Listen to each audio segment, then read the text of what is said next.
Muhammadin Abil Qasim Amin wa ala alihi wa sahbihi ajma'in amma ba'du. Kita sudah masuk ke Al-Ijaz fi ilmi nahwi. Ijaz. Nah, jadi sebenarnya yang dibahas di Ijaz ini nggak jauh beda yang sudah dibahas di Salik, cuma pengembangan saja.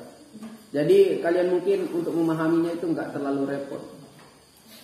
Ayo lanjut ke bab yang pertama. Jadi bab pertama ini membahas tentang kalimat, kalam sama kalim. Ada 3 yang dibahas di bab pertama ini. Kalimat, ada kalimat, ada kalam, ada kalim. Ini beda, 3-tiganya ini beda. Ada kalimat, buyang. Kalimat itu kalau yang disalib itu apa kalimat? Sebuah kata. Kalau di sini apa itu kalimat? Apa bahasa Arabnya? Al kalimatu qaulun mufradun. Al kalimatu yaitu qaulun mufradun.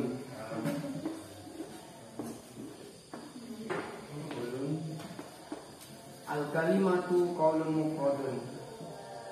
Kalimat adalah qaulun. Al kalimatu adapun kalimat, qaulun ialah perkataan, mufradun yang satu. Yang itu bisa ditandai dengan shad atau nun. Itu sifat dia, sifat atau na'at. Shad itu sifat, nun itu na'at, terserah.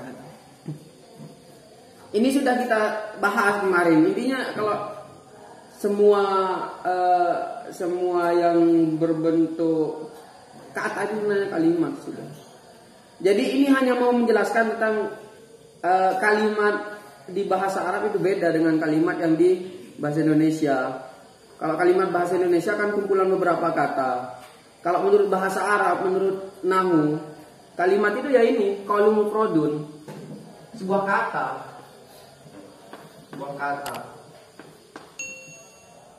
Kalau menurut bahasa Indonesia kan kalimat itu kumpulan beberapa kata, ada banyak kata. Kalau menurut bahasa Arab satu kalimat, satu kata itu sudah kalimat, teman. Oke, sekarang lanjut ke kalam. Apa itu kalam? Al-kalamu huwal lafdzul murakkabul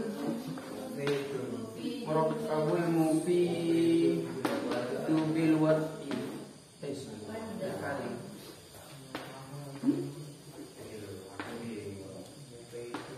Al-kalam adapun kalam huwal lafdzu ialah lafaz al-murakkabu yang tersusun, al-mufidu yang memberi faidah, bil wad'i dengan bahasa Arab atau disengaja. Bil wad'i dengan bahasa. Ini saya suruh baca lagi nanti ini ya. Kayak gini, al-kalamu adapun kalam huwal lafdzu. Jadi dengarkan. Saya nggak terlalu fokus ke pemahaman karena ini mudah banget ini. Di sini jadi ada istilah kalimat. Kalau kalimat kan kata, ada istilah kalam. Kalam itu yang ini, huwal lafdzul murakkabul mufidu bil wad'i. Kalam itu adalah lafaz yang tersusun memberikan faidah dengan menggunakan bahasa Arab atau disengaja. Jadi harus ada lafaznya. Kalau mau kita mengatakan sebuah kumpulan sesuatu itu adalah kalam, itu belum bisa dikatakan kalam kalau belum ada lafaz, belum ada murakkab, belum ada mufid, belum ada wadhu. Jadi ada 4 unsurnya, 1, 2, 3, 4. Jadi kita harus tahu satu-satu lafaz itu apa, murakkab itu apa, mufid itu apa, wadhu itu apa. Kalau sudah ada yang 4 ini baru bisa dikatakan dengan kalam. Nah, baru kita sekarang cek satu-satu. Apa itu lafaz? Wah, ini mau tulis di mana nih?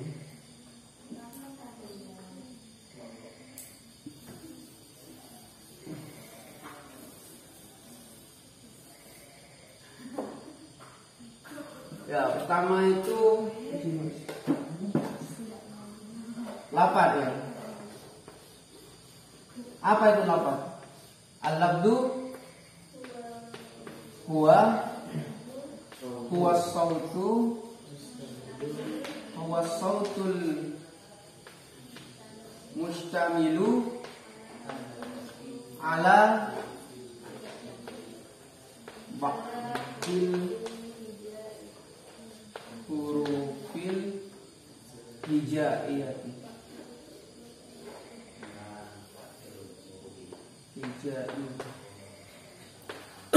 Jadi lafaz itu apa? Lafaz adalah suara yang terdiri atau yang mengandung dari sebagian huruf hijaiyah. Jadi harus ada suara, harus ada huruf hijaiyahnya. Saya contohkan coba. Kalau saya nulis kayak gini,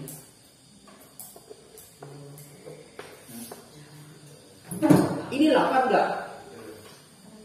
Ayo, gimana? Ini lafaz enggak? Oh, bukan. Kenapa? Karena tidak disuarakan. Karena bukan suara. Tapi kan dia huruf hijaiyah kan? Ya. Kenapa kok bukan lafaz? Tidak.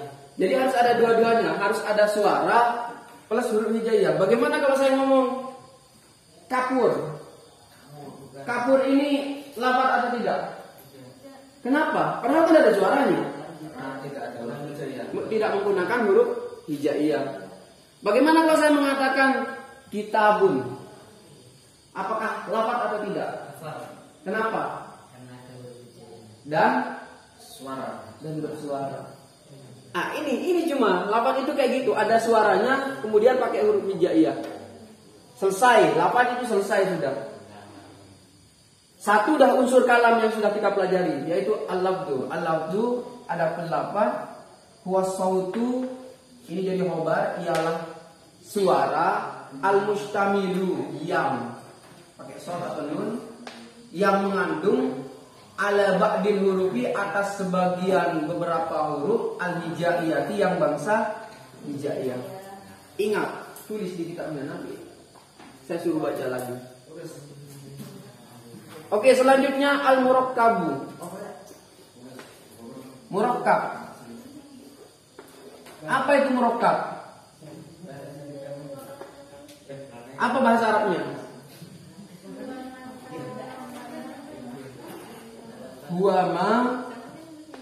Huwama, adapun murakkab, huwama ialah sesuatu tarakkaba.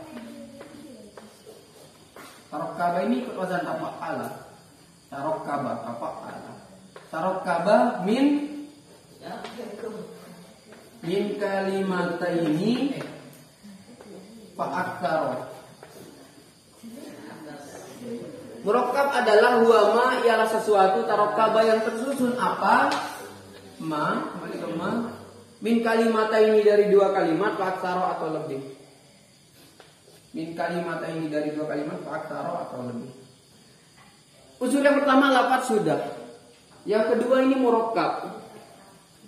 Kalau mau kalimat itu dikatakan kalam, harus ada lafaz kan yang pertama. Yang kedua harus murakkab. Apa itu murakkab? Dia itu tersusun dari dua kalimat atau lebih. Harus ada dua kata.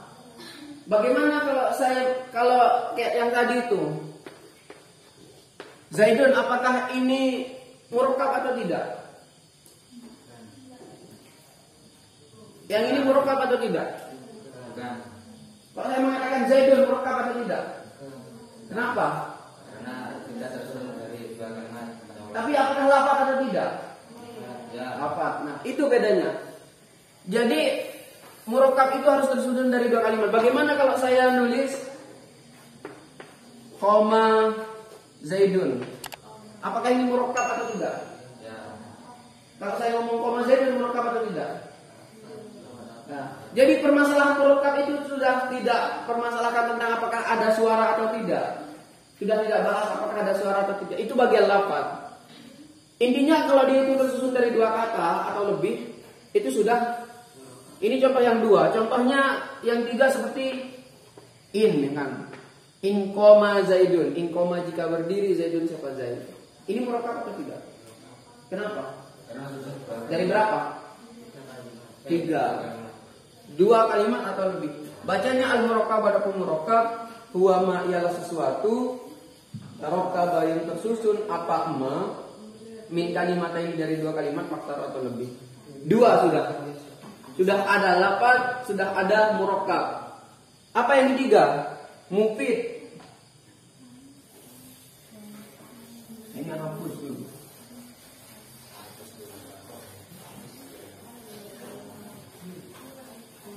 Sekarang mufid. Apa itu mufid?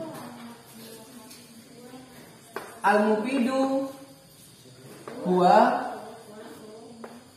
ma. Al-mufidu adapun mufid huwa ma ialah sesuatu afada yang memberi faidah. Apa ma? Ini kembali ke sini. Ma afada faidatan. Faidatan kepada sebuah faidah. Ma afada faidatan kepada sebuah faidah. Terus yasunus sukutu 'alaiha minal mutakallimi, ya gitu ya. Yasunus sukutu minal mutakallimi wassami'i 'alaiha. Yasunu. Apa artinya hasuna kemarin? Bagus ya, baik. Yasunu. Ini diartikan yang juga ada shotnya. Yasunu yang baik, as-sukutu. Ini jadi fa'il dari yasunu. Yang baik as-sukutu apa diam. Minal mutakallimi. Minal mutakallimi. Mutakallimi itu kenapa kalau nggak dibaca mutakallami atau matakallimi? Kenapa kok mutakallimi? Itu ikut wazan apa kalau mutakallimi? Mutafa ilun. Berarti fi'il madinya adalah tafa ala. Berarti mutakallimi ini fi'il madinya apa? Takallama. Berarti dia itu apakah jamid atau mustaq? Apakah mutasarrif atau ghair mutasarrif? Mutasarrif, bisa ditasrif ya. Minal mutakallimi, dari orang yang berbicara. Wassami'i. Ini jelas isim fa'il, sami'i. Berarti ikut wazan fa'ilun, sami'un, fa'ilun. Ini isim fa'il. Wassami'i 'alaiha. Wassami'i 'alaiha, 'alaiha kembali kepada faidah. Hanya ini kembali kepada faidah. Jadi apa itu mufid? Ini unsur ketiga yang harus ada di dalam kalam. Harus ada mufid. Mufid itu apa? Dia itu memberi faidah, memberi pemahaman. Ingat, mufid itu memberi pemahaman. Yang sunus sukutu minal mutakallimi wassami 'alaiha. Yang mana pemahaman itu kalau sudah didengar, kalau sudah diucapkan oleh orang itu, ya sunus sukutu minal mutakallimi, maka dia lebih baik diam. Artinya enggak perlu nambahkan kalimat lagi. Wassami'i, dan juga orang yang dengar itu lebih baik diam juga. Artinya enggak perlu bertanya lagi. Contohnya gini. Ini agak repot ini kalau dilihat dari bahasanya. Gini loh mufid. Mufid itu intinya adalah bisa dipahami. Saya ketika ngomong kepada kalian, misalkan saya ngomong ke Farhan, Zaid sudah datang. Paham nggak? Paham. Jadi saya nggak perlu menambahkan lagi. Mutakallim, saya sebagai yang ngomong nggak perlu menambahkan kalimat apapun lagi agar supaya Farhan paham. Dan juga Farhan karena sudah paham, dia itu nggak perlu bertanya lagi. Wassami, sami ini yang mendengar. Farhan sebagai orang yang mendengar saya ngomong Zaid sudah datang, itu nggak perlu bertanya lagi. Beda kalau pertanyaannya kayak gini misalkan. Saya misalkan ngomong gini, kalau besok libur cuma bilang gitu saya. Kalau besok libur, kira-kira paham nggak kalian kalau saya bilang kalau besok libur gitu? Berarti kan saya yang mutakallim ini tidak lebih baik ngomong. Artinya saya dituntut untuk ngomong lagi, menjelaskan kenapa. Emang kenapa kalau besok itu libur? Kan pasti saya harus jawab kan. Kalau besok libur, kalian tidur misalkan. Orang yang mendengar juga kalian pasti kan yang nggak paham itu pasti akan timbul pertanyaan. Emang kenapa kalau besok libur gitu? Nah, itu berarti belum dikatakan mufid. Terserah mau kalimatnya panjang kayak tadi itu. Inqoma Zaidun misalkan atau inja'a Zaidun. Inja'a. Bukan inja'a, ini jika artinya. Inja'a Zaidun. Inja'a jika datang Zaidun, siapa Zaid? Zaid kalau datang Cuma bilang gitu. Berarti ini tidak mufid karena tidak bisa dipahami. Saya yang ngomong itu harus dituntut untuk ngomong lagi, jelaskan. Anda yang dengar, kalian yang dengar dituntut untuk tanya, gitu. Jadi sekalipun dia itu banyak, sekalipun dia murokab, ini baru murokab 3, anggaplah panjang misalkan kalimatnya, tapi kalian belum paham, itu belum dikatakan dengan mufid. Mufid itu harus dapat dipahami, sekalipun satu kata, satu huruf bahkan, ro, saya bilang ro, itu lihat. Paham kalian ini? Iya. Ini berarti apakah sudah mufid atau tidak? Mufid atau tidak? Mufid. Kenapa kok mufid? Karena sudah bisa dipahami. Saya kan kalau ngomong itu lihat gitu, lihat itu. Kan kalian paham. Kan pasti langsung lihat, udah selesai. Beda kalau yang kayak gini. Kalau Zaid datang atau saya bilang gini, anaknya Zaid. Saya bilang gitu, anaknya Zaid. Kalian paham nggak? Kenapa? Kenapa kalau nggak paham? Ya kenapa anaknya Zaid? Ya. Ada pertanyaan kayak gitu. Jadi kalian itu dituntut untuk ngomong. Ini yang dimaksud dengan yahsunus sukutu. Mufid itu adalah kalimat yang memberi pemahaman. Yang mana orang yang bicara dengan sama orang yang dengar itu lebih baik diam. Kalau udah dengar kalimat itu artinya sudah paham dia. Ini yang disebut dengan mufid. Paham? Bisa dipahami. Itu mufid. Jadi kalau ada teman-teman kalian yang ngomong gak jelas, itu bilang aja gak mufid ini. Ini nggak mufid. Itu biasanya itu guyonannya teman-teman saya ketika masih baru-baru belajar itu. Kalau ada yang ngomong agak gaji dikit itu nggak mufid gitu. Udah nggak bilang gaji, gamu ini nggak mufid gitu. Gamu nggak mufid. Paham ya? Mufid. Ini unsur ketiga yang harus ada di dalam kalam. Yang terakhir ini bil waqi artinya apa? Bil qasdi au bil arabiyah. Ya, tandai. Ini saya suruh baca. Al-waqtu adapun wadhu apa? Huwa, ada huwanya. Huwa bil wad'il arabi au bil qasdi. Huwa al-wadhu adapun wadhu huwa iya